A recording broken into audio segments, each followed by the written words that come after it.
Match తర్వాత చాలా భావోద్వేగానికి లోనైన రింకు సింగ్ తప్పంతా నాదే, దీన్ని నేను ఎప్పటికీ మర్చిపోలేను అన్నాడు. రింకు సింగ్ తనెప్పుడు బ్యాటింగ్కి వచ్చినా టీమిండియాని గెలిపించడానికే ఆడతాడు. అలా చాలాసార్లు గెలిపించాడు కూడా.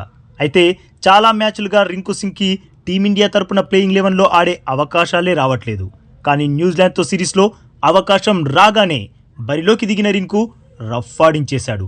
రప్పా బౌండరీల మోత మోగించేశాడు. తన కిర్రాక్ బ్యాటింగ్ వల్ల తన ఇన్నింగ్స్ ముగియగానే మన గెలుపు లాంఛనం అనిపించింది. అయితే ఇంత చేసి కూడా రింకు సింగ్ హ్యాపీగా లేడు.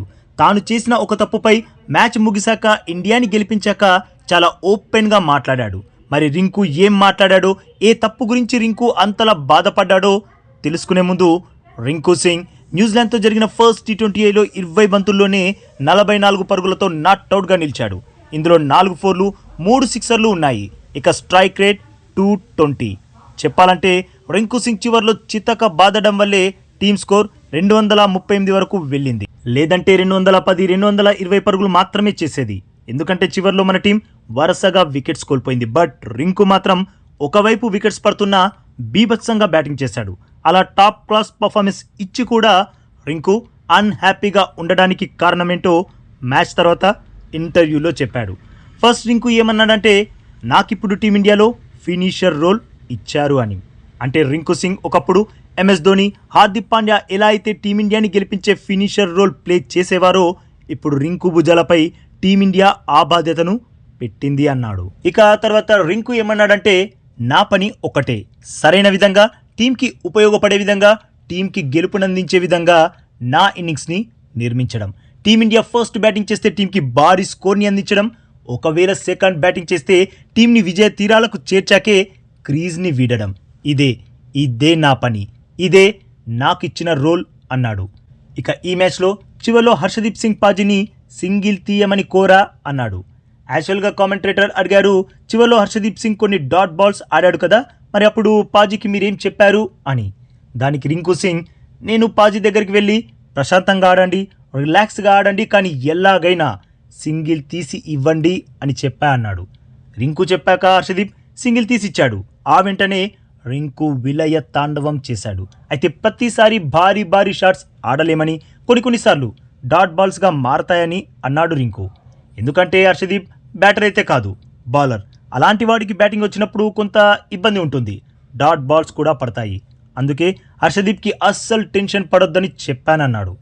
ఆ తర్వాత నా ఫీల్డింగ్ విషయంలో ఏమాత్రం హ్యాపీగా లేను అన్నాడు రింకు. రింకు బ్యాటింగ్లో అద్దరగొట్టి కూడా అన్హ్యాపీగా ఉండడానికి కారణం తన ఫీల్డింగ్. రింకు ఈ మ్యాచ్లో ఓ క్యాచ్ డ్రాప్ చేశాడు. దీనిపైన పబ్లిక్గా ఇంటర్వ్యూలో చాలా ఓపెన్గా మాట్లాడాడు రింకు. ఫీల్డింగ్ విషయంలో నేను అన్హ్యాపీగా ఉన్నా, చాలా ఈజీ క్యాచ్ని నేను జారవిడ్చాను, ఆ విషయంలో నాకు బాధ కలిగింది అన్నాడు. టీమిండియా మ్యాచ్ గెలవడంలో కీలక పాత్ర పోషించి కూడా ఇంటర్వ్యూలో క్యాచ్ వదిలి తప్పు చేశానని అంత ఓపెన్గా చెప్పడం మామూలు విషయం కాదు బాస్. ఇలా ఎంతమంది చెప్తారు చెప్పండి బాస్.